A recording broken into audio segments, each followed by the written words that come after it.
Welcome to Business Leader Breakthroughs, where we help unlock the potential in you, your teams, and your business. I'm your host, Ryan Castle, along with Dr. Mike Ashby. We'll share insights, experiences, and stories on achieving breakthrough success in business and life. In addition to a podcast, The Breakthrough is a coaching and advisory business that provides programs for business leaders, owners, and managers to develop your skills and capabilities to boost your business and enjoy a better life. To learn more, click the link in the episode show notes or go to thebreakthrough.co. Now let the breakthroughs begin. Team, very excited to have Darren Ellis in the house with us this morning. Des, welcome along. So honoured to be here. Oh, stop it. Look, Des, you've had a huge influence in my life. I've been privileged enough to train with you at CrossFit NZ.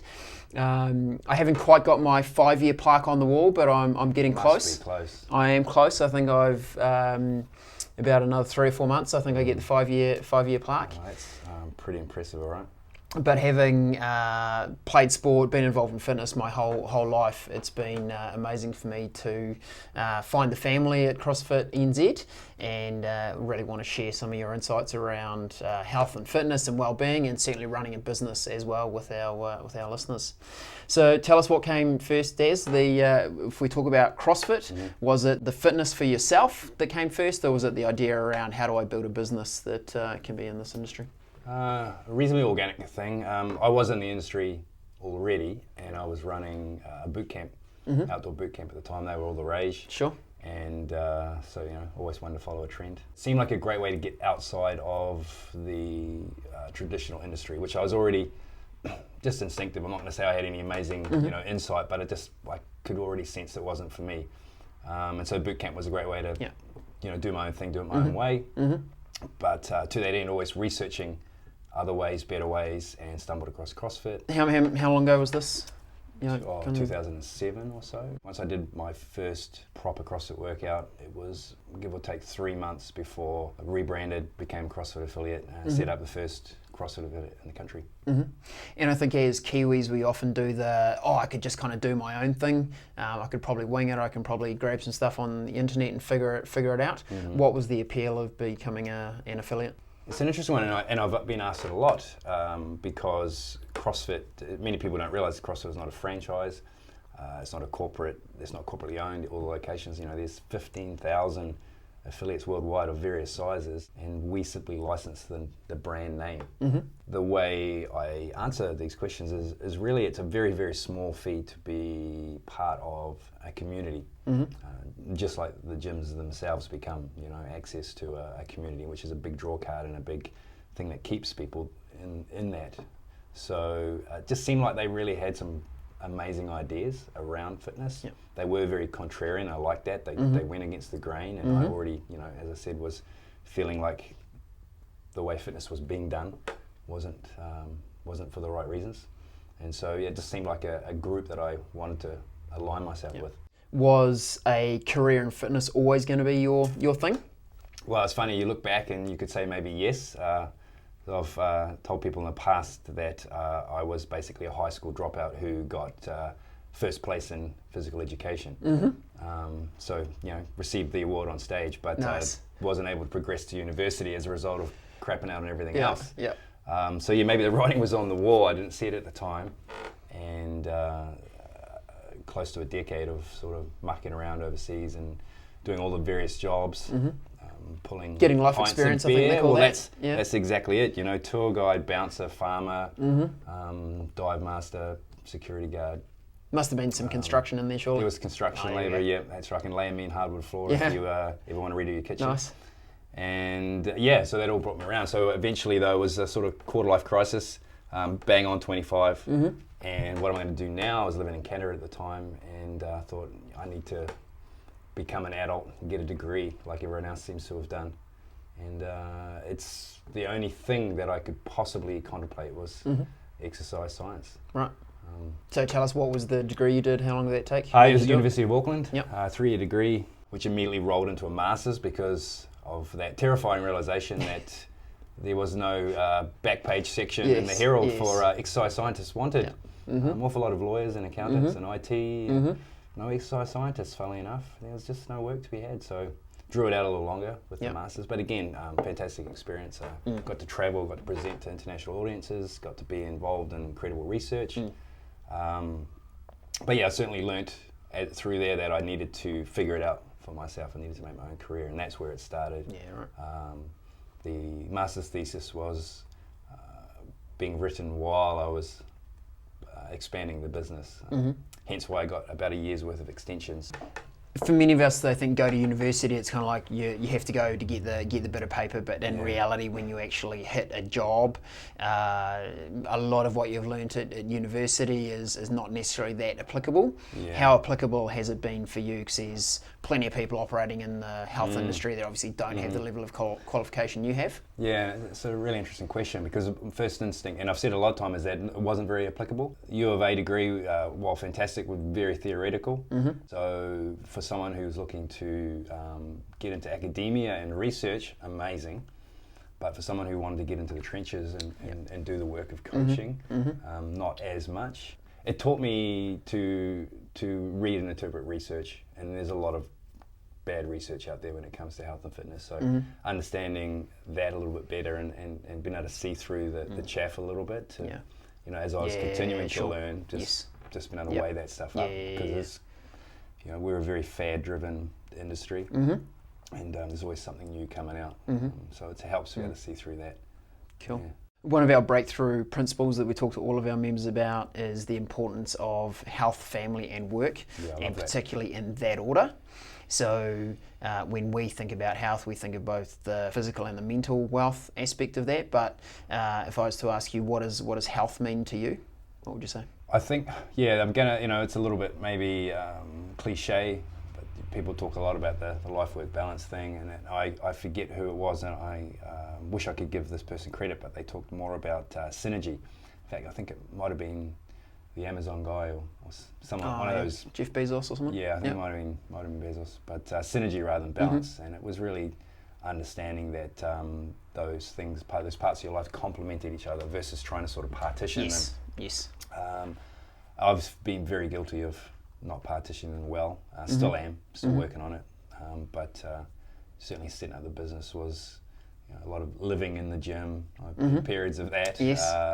Not drawing a wage, you know, going through all that. So I don't want to use the word moderation, because I don't quite like that word either. I just think it's sort of been used and abused. But it's something like that. There's got to be some synergy around health, and you know, it's nutrition and it's movement. Those are the obvious ones. But there's a fantastic TED Talk circulating around there. I think it was one of the top 10, so easy to find. But it really reinforced this sort of idea that I've had that you know, it's a lot more than that. So the community we have in the gym is a you know, massive part of it. No one ever comes to that gym saying, I'm just looking to make some new friends and join a group of like-minded people. Yeah, sure. But you talk to any member of the gym, and that's all they talk about. Absolutely. Right? So what happened to the initial desire to get fit, to lose weight, to gain muscle, to do better at sport? No one talks about that anymore. They just say, amazing community, I've got lifelong friends, and this is my third place and all that. So come back to the TED Talk, it was close personal relationships and social connection were 1 and 2 on the list of factors in longevity. Right. Yes. Nutrition and exercise were 5 and 6 or 6 and 7, way down the list. I'm a gym that promotes nutrition, sleep, stress management, meditation, hanging out with friends, and finding good groups to associate with. Yeah. And we should maybe do some exercise along the way. Yeah. Right. And I love the focus of getting movement done outside of the gym as well. You know, you're a big proponent of, sure, I'm running a structured environment here with CrossFit, but actually this is preparing you for life. Yeah, very much so. Even just down to, you know, recent decisions around making our memberships not sort of concession or twice a week or 3 times a week or anything. I wanted to sort of remove any need to kind of get my sessions in, get my money's worth. It's just classes are free. You pay for a membership to the community because the point is I certainly wouldn't want someone weighing up, do I use my third workout at the gym, or I've got this opportunity to go mountain biking with some friends. That would be a terrible thing for me. So finding that balance with stuff inside and outside the gym, and using inside the gym movements and exercise to help you do better or access more or thrive in the things that you choose to do outside the gym as well. Look, I would just like to say thank you not at all for the workout yesterday. It was Hillary. Do you want to give us a bit of refresh of why that workout? What was important about it? Not going to lie, most people when they hear the word CrossFit, they tend to think of extreme kind of workouts.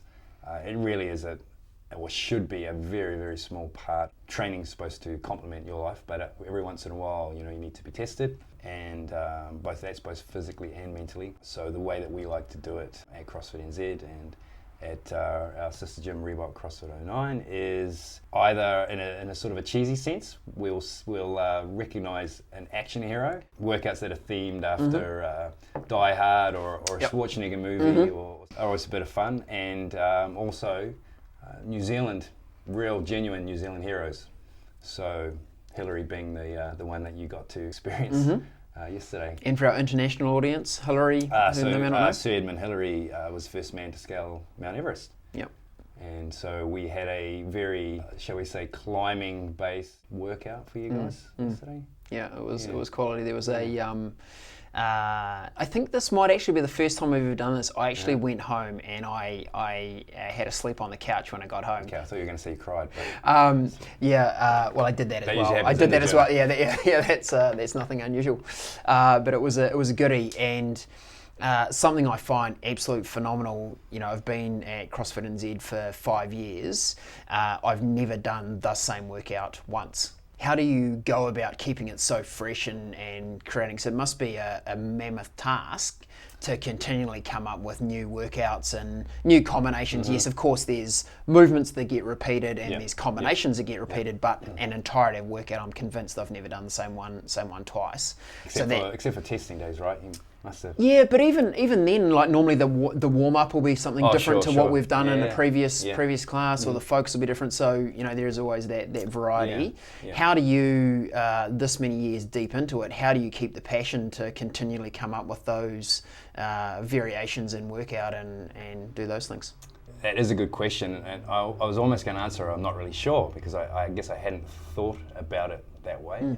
I simply did. Then as you were talking, I remembered the occasional night staring at a spreadsheet where Monday, Tuesday, Wednesday, Friday, Saturday were filled out, and I was just laser beaming on Thursday going, I cannot for the life of me figure out the movement or the workout that will fit in here, and it drives me bananas. Maybe overanalyzing it a little too much sometimes, because it does mean a lot to me that I get that sort of thing right.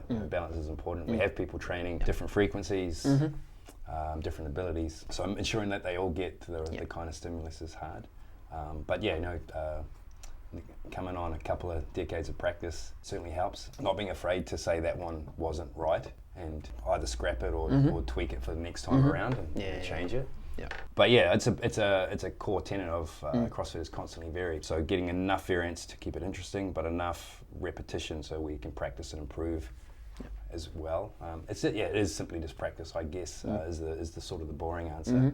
But caring would be, maybe another aspect of that. I do care about getting it right, and thus I put the effort in to ensure it is.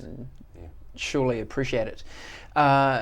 Des, I want to talk about running CrossFit as a business, but before we do that, let's talk CrossFit Games. Okay.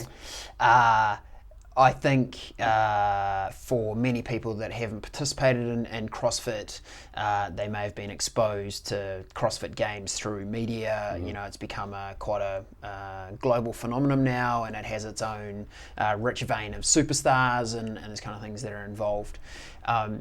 First question, how would you compare the CrossFit Games to someone who goes and does CrossFit as part of their kind of workout movement type of thing?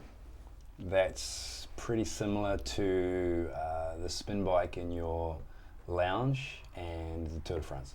They're different. Yeah. One is a health, exercise, wellness program and nutrition. The other is an elite level sport. Right. Yeah. They just happen to use very similar movements, but just the same as spin and Tour de France is cycling. Yeah. Got it. Okay. Now, Des, you've been to the CrossFit Games yourself? I have. Yeah. How many times have you qualified and competed? Officially twice. Yep. I competed in the team competition in 2010 in its sort of very fledgling years.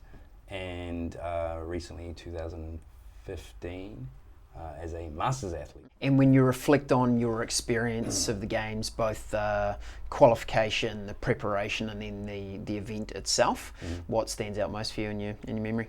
It's funny because it comes back a little bit to that community stuff again. For me, I've often said that I'm not really much of a competitor. I don't seem to have that drive to win. Yep. I want to do the best I can do and be the best I can be, but I don't seem to have that kind of cutthroat, like I want to win this race. I want to bury that guy next to me. However, I've often talked about it or thought about it that's a defining trait of why humans are kind of top dog, apex predators, because we have that gene in us. And so I wanted to explore it and at least improve it. So putting myself into these high level competitions was a way to face that fear and uncertainty and force myself to at least hang on. Try to not be cannon fodder. And how did you think about your preparation? Because it's a big thing to even just qualify to get to the games. It's massive, and then you have this window where you need to go, great, I've qualified, and now I've got to get this prep to go. I'm now going to be on a global stage. I'm going to be against the best athletes in the world. How do you think about your preparation? And the context here is that whether you're preparing for the CrossFit Games or whether you're preparing for a big strategic initiative in your business, or there's a real personal goal that you want to get ticked off, I think they have similar traits. So how do you approach those big goals? Well, I can certainly attest to what worked that time around. Competing as a masters athlete was partitioning everything, aka having laser focus on the task at hand. And it's not something I'm normally very good at. Without going too deep into the circumstances right around there was I was a little low on staff and had qualified for the games, and it involved travel and all this and that, and it really was a back to the wall. There's no choice but to make this work. And so I've never been as focused, I think, before then or since. I'm still trying to get it back, that laser focus where it was sort of come in, coach early classes, train, eat, coach another class, train again, do admin, coach another class, train, go home, eat, repeat. I seem to remember having a constant smile on my face for months through the process too. I felt like I was crushing it. Never felt behind. It's a strange one, but I think again because I was on top of it. I didn't let them overlap. Whereas that's common for me now. I'll fall into that terrible habit of doing a set, checking the phone, looking around the gym. I need to tidy that up. I need to get that sorted out. Ridiculous, absolutely ridiculous. Yeah, again, always to work on, and I think that's definitely what helped me and what I'm always trying to improve. Is clarity and focus are such powerful elements, and even we sometimes talk to our members about burning platforms. You know, when you've got something that's going on in your life or in your business that's like it's the burning platform. If we don't sort this out, we're in real trouble. And just how focused people and how much execution you can achieve when you've got that. The question always becomes how do you do that when you don't have the burning platform? So you haven't got the games to go to in 2 months. How do I stay focused on my workout, on my coaching, on my nutrition, or whatever? When you're still doing that. A lot of people talk about needing a goal. And I think goals are important, but could you do it without a goal? There's often, if the goal doesn't have enough sort of weight behind it, or it's too temporary. I need to get in shape for summer. I've got a wedding coming up. Whatever, it's school reunion, and I just want to, as soon as you meet that target, then there's nothing to hold you to it. So sometimes they need to go a little bit deeper than that, or simply and this is what I'm really big on now, just the act or art of being okay with the present and just rocking up to train or to whatever, or eating good food because that's just fine. It's a good thing to do. It doesn't need to be a real reason behind it. Let us tap into the nutrition piece. What guidance would you give to people that are, they're not looking for anything extreme? It's just like what are the basic fundamental building blocks of good nutrition? There's a couple of simple points that I come back to. The first is remembering that food offers us two things in a way: energy in the form of calories, and it offers us nutrients, so vitamins and minerals and things like that. There's a third group though as well, which is enjoyment, isn't it? I know where you're going with that. You seem to remember, not 100% accurate, but I know where you're going with the alcohol kind of. No, I was just purely I really enjoy food, and I think I eat reasonably well. But Yes. for me, there's actually real joy in eating good food as well. So I don't just look at it as fuel and nutrients. for I actually sure. go, I actually, see there's a what real you're saying. enjoyment aspect Well, I as guess, well. but here. maybe what I mentioned is Yeah. tied up with that. Absolutely, there's enjoyment. No, it's a really good point. But if I was being, super clinical, Yes. those are the two things that it gives to us. And help me understand the difference between energy and nutrients. Yeah, so the calories the energy that the food gives us are the fuel, so to speak, and that's most commonly found in carbohydrate and fat. They're the most energy-dense foods. And then, nutrients, the nourishment that we get from food, so the vitamins and the minerals from vegetables, and any food contains some vitamins and minerals. It's just how many. Right. What often happens though is we find ourselves eating for energy versus eating for nutrients or nourishment. And yes, certainly some of those more social foods might find themselves in the energy-giving camp. They don't have to. A well cared for barbecue meal has a lot of nutrients as well. Yeah. So, But generally, the more Bayesian colour, the less likely to have nutrients. Yeah, beige food tends to not be good, with the exception of turnips. But then they sound like a boring beige food anyway, don't they? But they are pretty good. Yeah. So trying to eat food that is more nourishing. But the easiest way to think about that is breaking it down further. Is the way I tend to approach it is 4 factors or 4 questions I ask myself anytime I'm eating. I need a source of protein. I need vegetables, as many as I can get. And I'll often joke that I'm a vegetarian who also eats meat. That's what my plate looks like. It's covered in veggies, and there'll be a moderate, sensible serving of protein there as well. But there will always be some protein. Mental alertness, like everything in our body is made of protein, so turnover and synthesis and replenishment of those cells. It's very filling, so I don't get hungry if I'm eating protein. And the veggies contribute to that as well. We're lucky in New Zealand, we've got fantastic quality protein. It's not factory farmed to a certain extent. So that's protein, veggies, good source of fat. Now that might come with the protein, particularly red meat, but otherwise, olive oil, avocado, raw nuts, dairy if you tolerate it well. Finally, carbohydrate. What I would say about that is sort of time it around your most active part of the day. Where you're more active is where you consume more carbohydrate. Generally better processed, better tolerated, better partitioned into the muscle rather than stored as fat. So best to have that carbohydrate pre-workout or post? Actually, either, again, without just kind of getting too worried about it. So post is where most people talk about it, but as long as it's somewhere near to when you're exercising, whether you ate it, before or after, it's not too big a deal. Because again, that's kind of going down the rabbit hole, like, post-workout and getting into nutrient timing, which has got a lot of value behind it, but for the average person who's simply looking to be healthy, it's more about, so carbohydrate tends to be a primary source of energy and not so many nutrients, which is another reason to have it on the lower side. Keto and that sort of thing's all the rage, keto diets, which are very low to no carbs. There's some really interesting clinical applications of that stuff, but most people don't have to go that far or stay there, they might toy with it. Usually just lower carbohydrate, and if anyone was looking for numbers, we're sort of talking like 150 to 200 grams a day or less versus the standard sort of 350 to 500, which is consumed by the average Westerner. So just to recap, those 4 are protein, veggies, healthy fat, and carbs. Carbs based around your exercise. Yeah. Okay. Yeah. So what did your dinner plate look like last night? It was lamb chops, and I had just worked out in the garage. Lamb chops, some potato, some kumara, and silver beet. Okay. Yeah. Didn't like how my dad used to cook it, but I do a better job. Yeah. Okay. Yeah. So what was your fat? Good fat in there was in the meat. It was a fairly fatty lamb chop. Yeah. There was a little bit of duck fat on the carbohydrate. Yeah, that was all. Okay. Sometimes there might be a bit of olive oil or ghee or butter in the silver beet as well, because there was a reasonable amount in the meat. Whereas if I'd say it had chicken or a leaner cut of something else, I might have thrown a bit extra in the vegetables. Okay. Yeah. And I think that balance of those 4 components you talk about seems really easy to nail at dinner time. How do you think about those at a breakfast? As an example? Most people crush dinner; they do a pretty good job. But then I'll make some recommendation, like cook twice as much for dinner, and then you've got lunch as well, or breakfast the next day. I couldn't eat lamb chops for breakfast. Why not? That's we didn't have cornflakes 1,000 years ago, so that's often just a little mindset to get past. So that's the easiest one. Double cook. It does involve a little more planning, but it's more just an unfortunate reality around nutrition is generally easier isn't working.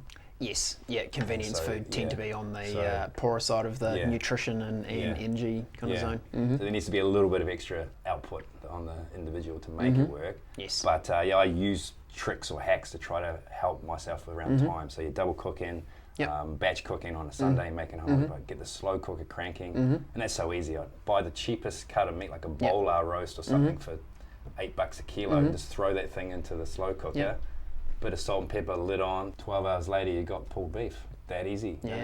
I used to throw other things in there, and now that's it. That's it. I don't even touch it. It's fantastic. Des, running a business as CrossFit, it's always been an interesting thing for me is, can you make a business out of your passion, or should you kind of have a business that creates an income for you and then use the money you create to follow your passion? I feel like you're firmly entrenched in the I'm doing my passion as my business. If you were to give yourself some advice thinking back to the young man that started out on this journey and running a business in the fitness industry, now with the benefit of hindsight, what advice would you give your former self? I honestly don't have too many regrets in that regard. Certainly, I agree with you in principle about that. You know, it's likely better to have them separate. I didn't think about it too much as I was getting into it, right? I don't think I had that clarity of thought where I was like, is this a good idea? In that sense, I was possibly protected. I think most people are actually accidental business owners. Yeah. They often don't kind of set out on the path, or they kind of go down and they just kind of arrive at I business still ownership. remember making the comment to a friend, who would own a business? Like all that responsibility, it sounds ridiculous. I just want to draw a paycheck. Go out on Friday night. And you know, that thought, that statement I made, always, I laugh at it, because I couldn't imagine anything worse than doing that. Yeah. But again, perhaps we're coming back to that kind of partitioning and having that synergy so that it's not a problem. I do see a lot of people in this industry get into it for that reason, and it is the wrong reason. Again, they probably didn't see it coming. And when you mean that they get in it purely for the passion without an idea of what a truly business ownership looks like? Yeah. And I'm painting a very broad, generalising brush. So apologies to the 26-year-old guys who love working out, but also want to create a really good business. But there's a lot of them, I think, that have maybe got into the industry because they think that just means they get to train more and be on Instagram more and go to the CrossFit Games, more access. Or it's my only choice. If I want to go to the CrossFit Games, I need access to a gym. The place I'm working at currently doesn't recognise my greatness. I'm really tarring them now. But so the only option is to borrow 50 grand from mum and dad and do my own thing. I see a little bit of that, and of course, it's not the right idea, and it's not going to pay off long term for them. So, and of course, the reality is you actually end up training less because you're spending a whole lot of time coaching, you're doing admin, you're trying to do sales, you're going, what does marketing work, and suddenly you're going, actually now I'm training less and with less focus than I was when I it's funny how that was doing happens. something. And I've been lucky, it's only really recently happened, but that was a choice for the most part. I didn't want to be the guy whose business was second fiddle. Yeah, it's hard, and of course there's relationships and family and friends to throw in there as well. They can often become second fiddle, and I've been very guilty of that. So I'd made a choice to focus more on business, but then I probably was too laser focused on that, and everything dropped by the wayside. So we're currently working back on that synergy, getting it all back into balance. And then that breakthrough principle in your life, Des, health, family, work, right? Yeah, I say it to myself every night now, Ryan. Good. That's what I like to hear. Good mantra. So what do you feel like your biggest business breakthrough has been? We kind of nailed it, I think, just then. Like that was it, that realization that you had to live, health, family, work. Everyone goes, oh yeah, absolutely. And I was that guy nodding away, but I wasn't. My practice wasn't reflecting that. So what does that mean to you now, day to day or week to week? How do you actually practice the health, family, work? Well, this morning, walking on the beach with my partner, my mouth kept opening to talk about work-related things, and then I kept biting my tongue. Well, doubly challenged because your amazing partner, Krista, also runs CrossFit 09, so you guys are in the zone, so it makes it even harder to kind of leave the work at the door. Yeah, so it's so easy to, we will even say, we're not going to talk about work, and 5 minutes later we're talking about work. So really making that effort not to go there, trying to set aside times where we do other things, plan trip, leaving the phones behind. Nice, being present. Kind of thing. Yeah, and just an understanding or a realization that work will be there tomorrow. Be guilty of opening the laptop to just do one more thing, not doing that now, and knowing I can easily do that task in the morning is huge. And it's certainly taken me as long, if not longer, than a few people to realise that.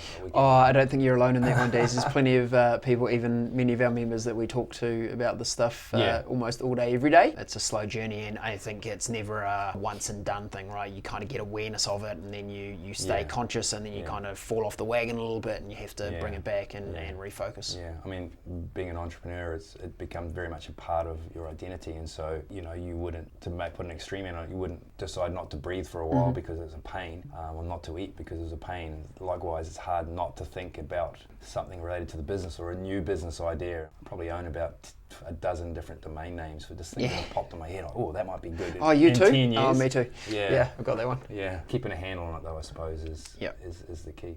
Customer lifetime value, you know, whether you're a gym, a business coach, advisor, a telco, it doesn't matter. Customer lifetime value is always important. So how long you can retain customers and keep them engaged in your business. The 10-year wall at CrossFit NZ is littered with names, which is amazing. Growing. What do you think your secret ingredients, or not even necessarily secret, but what do you think the ingredients are to that retention that you've achieved? A few things. Chasing excellence, like just, you know, trying to be better all the time, while at the same time not jumping all over the place following the latest fad, trend, fashion, you know, and fitness is notorious for that. Yes. So I like to say we've changed a lot over the 11, 12 years we've been doing this, but we've evolved. We haven't even mutated where we've sort of gone, we need to be doing this and jumped on a bandwagon, which can alienate people. No one likes change, whether it's good or bad, especially when it's very sudden. So evolving slowly and learning, and trying to make sure that anything we did was permanent because it was the right choice. Yes. Again, we have made mistakes, but then I guess being willing to admit that and go, maybe that wasn't right, and going away from it. Because I think if you're making no mistakes in business, your business is actually going to die because it's going to be very static, it's going to get stale, customers will drift because there's no innovation. So you have to be trying some things, and some of them will fail. And to that end, then I think that touches on another point, having the trust of your clients that you're doing it for the right reasons. You're doing it for them or for your staff, which means you're doing it for them ultimately. And if they see you being honest and transparent about what you're doing, what you're trying to achieve, then they will forgive mistakes. Yes. But they'll also, of course, celebrate all the wins that you have along the way. And I think that's probably one of the bigger ones. Okay. Yeah. If you could have one superpower yourself, what superpower would you have? Thanks for the heads up about this one. I was thinking something along the lines of more time. So it's a way to stretch it out. And I don't want to be greedy. I don't want to be, immortal like Wolverine. He's a messed up dude. Yeah, it's not so, pretty. Maybe just twice as much. Maybe if I can make every day stretch into 2. What do you think you'd do if you had that much more time? Just try harder. No, you wouldn't. You'd just fill it up with more stuff, right? It might take a while. I'd squander a bit. And then, I would try to spend more time with family and friends, more time on relationships, more time learning. What does Yoda say about try? Yeah, you know that good point. Yeah. So I would do that after I'd squandered a little bit. Imagine being able to lie on the couch on Saturday afternoon for twice as long. It would be great. I'd certainly lap a little bit of that up. Yeah. Des, I know you. That would last like a week at the most, and then you just fill all that time up again, and then you'd be going, if I could just double it again, it'd be awesome. Yeah, I mean, that thing would never be satisfied. Yeah. Okay. What about, you affect a huge number of lives through CrossFit NZ, and then you work with athletes globally around the world, doing training plans with them, etc. If you could give your members a superpower, what would you give them? It'd be a similar kind of vein. As my superpower would be patience. Guys, what's the hurry? You don't need that muscle up tomorrow. You don't need to be completely shredded tomorrow. You don't need to be fitter than you. Yeah, play the long game. Play the long game. Consistency. Bruce Lee said it. I'm going to mess his quote up, but long-term consistency trumps short-term intensity. Is how it goes. Yeah, there's one around. I fear not the man who has done 10,000 different kicks, but the man who has done one kick 10,000 times. Yeah. So practice, deep practice, deliberate focus, enjoying the process, being in the moment. That's at some point we are never going to be able to get any fitter, and then it'll be simply maintaining and offsetting Father Time, except for me because I've got superpower. I'm gonna last longer than all of you. Yeah. But the rest of you, you've doubled down on your time, right? So all your time's getting compressed. Yeah. Okay, final question. Many years from now, you've done everything you wanted to achieve, and you're looking back on your life. What do you think you'll be most proud of? I'd like to think I'll be most proud of getting control of that balance that we were talking about. And it's, it's a cliche thing. No one's on their deathbed going, I wish I worked harder and did all the things. So, it's hard to beat that cliche. I think that's really it. We can certainly get caught up in trying to leave a legacy and some kind of stamp on the world. But again, like, you've forgotten once you're gone. So, But I think if people miss you when you're gone, you've certainly done something of consequence, and that maybe is tied up in a legacy somewhat. But I'd rather be missed by people who are closer to me than no offence, than by clients or people who are a bit more distant. So I think that's it. Is those connections? Those connections would be what it's all about. And something I get to experience is the amount of influence of lives you've done on the way through. You've built an amazing community at CrossFit NZ, and like you said earlier, you come for probably some kind of fitness motivation, and then you get there and it is like that second family. So I think you can be exceptionally proud of the community you've built on the way through. Likes fitness. Yeah, totally. Yeah, good bit of banter, support when required. Well, and a good crew. No one throws it out like you do, Ryan. Always a welcome addition to those early classes when things are a bit sluggish. Someone's got to bring the energy, All these people moping around at 5:40 in the morning. Expert. That's good. Des, thanks so much for coming in and sharing a bit of that wisdom. I think definitely people, there's some really just fundamental things you can do around your nutrition. As you highlighted. Keep moving, CrossFit might not be your thing, cycling, rowing, whatever it might not be your thing, but just go and move your body. One of my clients was simply a really simple discussion this morning. He said he normally takes his son swimming on a Friday morning, and the first thing he'd do is pull his laptop out, sit on the side of the pool, doing emails, trying to catch up as such. And he said, I ditched that, and last week I did 2 walks up Mount Eden. Early in the morning, beautiful city that we live in, 2 walks. It doesn't have to be this extreme thing that you're going in fitness. Just get out there and move, people. No. It's good to see. Do a few push-ups, a few squats, and go for long walks. You'll be winning. If you're still doing that at 80, that's the key. Yeah. It's what are you doing then? Definitely. Hey, good job. Thanks, Des. Thanks, Ryan. Awesome, buddy.